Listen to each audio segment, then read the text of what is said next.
عزیزان گرامی وقار، نبی کریم صلی اللہ تعالیٰ علیہ وسلم کے اس دربار سے ہماری دوری یا آج ہمارے درمیان انتشار پیدا کی ہوئی ہے۔ ہم جو بھٹکے ہوئے ہیں، بگڑے ہوئے ہیں، جگہ جگہ الگ الگ جماعتوں میں، ٹکڑوں میں تبدیل ہیں، ایک ہی وجہ ہے، جس رسی کو ہمیشہ پکڑنے کے لیے کہا گیا تھا وہ رسی ہاتھ سے چھوٹتی ہے تو پھر نہ تمہارا نگہبان تمہیں نظر آتا ہے، نہ تمہاری جماعت کا تمہارا کوئی شناخت تمہاری باقی رہ جاتی ہے۔ اس لیے جس رسی کو پکڑنے کے لیے کہا گیا ہے وہ رسی کوئی اور نہیں، وہ رسول اللہ کی ناموس کی، ان کی عزت کی، ان کی سنتوں کی رسی ہے۔ آ جاؤ اے نوجوانوں، عزت وہیں پر ہے۔ قرآن کہتا ہے وَلِلَّهِ الْعِزَّةُ وَلِرَسُولِهِ وَلِلْمُؤْمِنِينَ، عزت تو اللہ کے لیے ہے، عزت تو رسول کے لیے ہے، اور عزت ایمان والوں کے لیے ہے۔ اور نبی پاک صلی اللہ علیہ وسلم کو چھوڑ کر کے اگر تم عزت ڈھونڈتے ہو، ہرگز ممکن نہیں۔ آبروئے ماں سنام مصطفیٰ، تم قریشی بھی ہو، مکی بھی ہو، مدنی بھی ہو، حجازی بھی ہو، تم اوس کے بھی ہو، تم خزرج کے بھی ہو، تم حبشے کے بھی ہو، تم روم کے بھی ہو، تم سید بھی ہو، تم انصاری بھی ہو، یہ سب نسبتوں کو مٹا دو، بلا دو، ایک نسبت پر جینا موت تک، اور وہ نسبت ہے اسلام کی۔ وَلَا تَمُوتُنَّ إِلَّا وَأَنْتُمْ مُسْلِمُونَ وَاعْتَصِمُوا بِحَبْلِ اللَّهِ جَمِيعًا، اور اللہ کی رسی کو مضبوطی سے تھامے رہو۔ وَلَا تَفَرَّقُوا، اور الگ الگ فرقوں میں، الگ الگ جماعتوں میں، الگ الگ گروہوں میں مت بٹ جانا۔ آپس کی پھوٹ رائے کے اختلاف کی وجہ سے کبھی نہیں ہوتی، مسلک کے اختلاف کی وجہ سے بھی کبھی نہیں ہوتی، الگ الگ جماعتوں اور اداروں سے تعلق کی وجہ سے بھی کبھی نہیں ہوتی۔ آپس کی پھوٹ الگ الگ علاقوں، صوبوں، ریاستوں اور ملکوں، برادریوں اور زبانوں سے کی وجہ سے بھی کبھی نہیں ہوتی۔ آپس کی پھوٹ تقوی کی کمی کی وجہ سے ہوتی۔ آپس کی پھوٹ اپنے نفس پر قابو نہ ہونے کی عادت کی وجہ سے ہوتی ہے، بدگمانی کی وجہ سے ہوتی ہے، غیبت کی وجہ سے ہوتی ہے، حسد کی وجہ سے ہوتی ہے،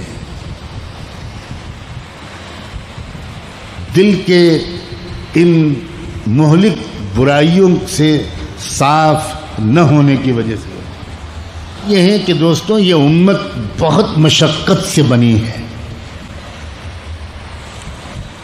اس امت کو بنانے میں رحمت دو عالم صلی اللہ علیہ وآلہ وسلم نے اور حضرات اہل بیت نے، ازواج مطہرات نے، بنات رسول نے، اللہ کے رسول کے عظیم نواسوں نے، خاندان نبوت نے، اور صحابہ اور صحابیات نے بہت مشقتیں اٹھائی،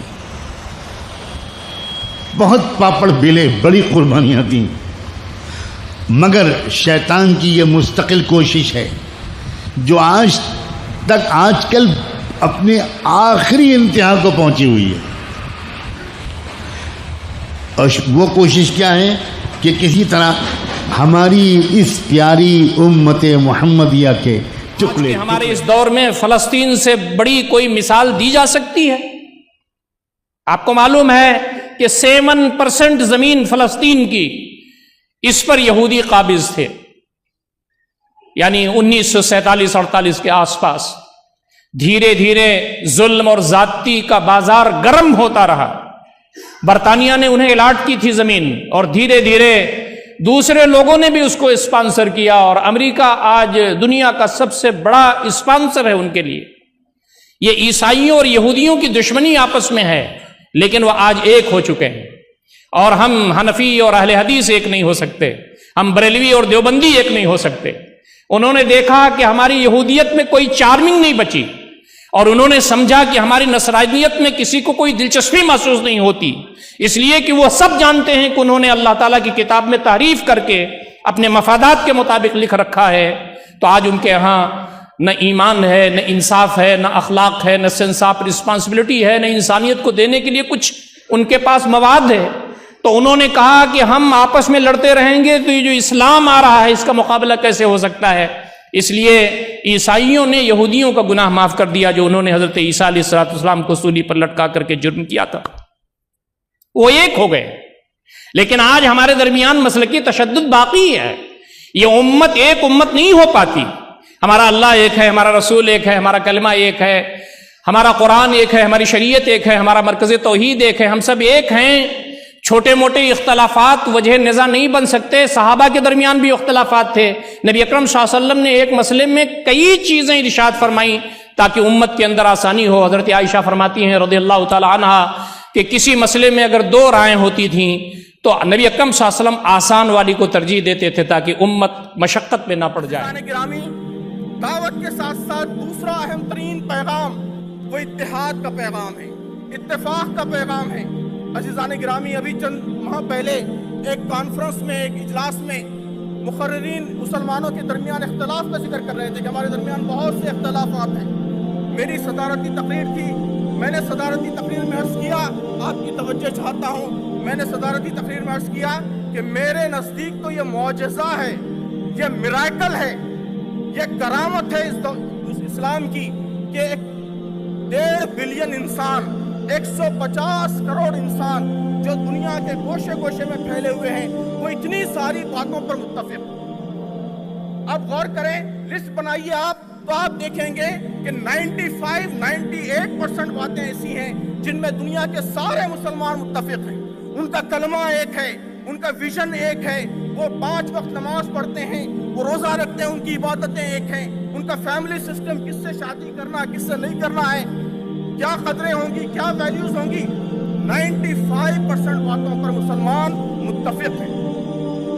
بس 2-3% جزوی ذیلی باتیں ہیں جن پر ہمارے درمیان اختلافات ہیں۔ یہ اسلام کی کرامت ہے، یہ اسلام کا معجزہ ہے۔ اسلام کے علاوہ دنیا میں کوئی اور نظیر آپ پیش نہیں کر سکتے کہ اتنی بڑی آبادی اتنی ساری باتوں پر ایک زبان ہو، متفق۔